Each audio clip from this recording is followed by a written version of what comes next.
Бұндай тортты баланың өзі жасай алады. Ең оңай қарапайым заттардан тұратын тортты бірге жасайық. Ассаляму алейкум, қош келдіңіз каналыма. Құрамына кіретін барлық заттарды описание бөлімінде жазам. Айран, қант, жұмыртқа, разрыхлитель, ванилин, какао ұнтағы. Бәрін миксерлейтін боламыз.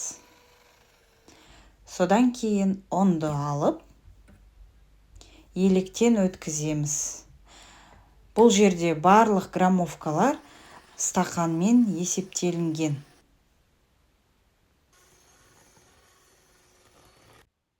Қамырымыз осындай болып шығады. Сәл сұйықтау. Енді бұны формамызға құятын боламыз. Менде осындай форма, сіздер астына май жағып қойсаңыз да болады. Енді қызып тұрған духовкаға салып, 180 градуста 25-30 минутқа пісіреміз. Қыздар, сіздер өз духовкаларыңызға қарап қойыңыздар.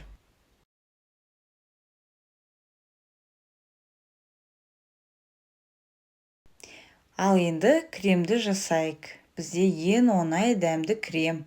Қаймақ пен вареный сгущенканы алып, араластырып, креміміз дайын болды. Менің сүйікті көрермендерім, тіркелуді, лайк басып, комментария жазуды ұмытпаңыз. Осы шпажкамен тексеріп аламыз. Құрғақ болып шығу керек. Біздің тортымыз дайын болды. Сәл суытып, формадан босатып шығарамыз. Осындай керемет бисквитіміз дайын болды. Оны екіге бөліп, арасына крем жағып шығайық.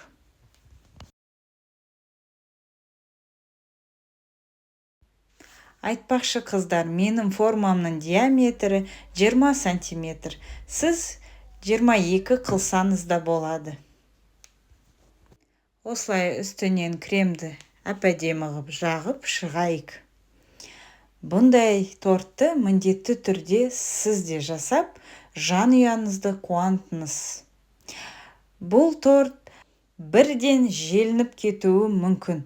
Ал сіз одан әрі дәмі, кремі бәрі сынсын десеңіз, тоңазытқышқа қойып қойсаңыз да болады.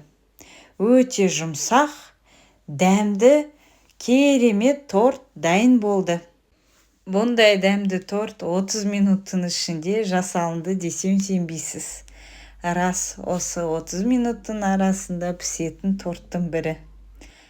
Дәмі зор болып шығады. Ал енді менің еңбегімді бағалап, лайк басып, комментария жазуды ұмытпаңыз.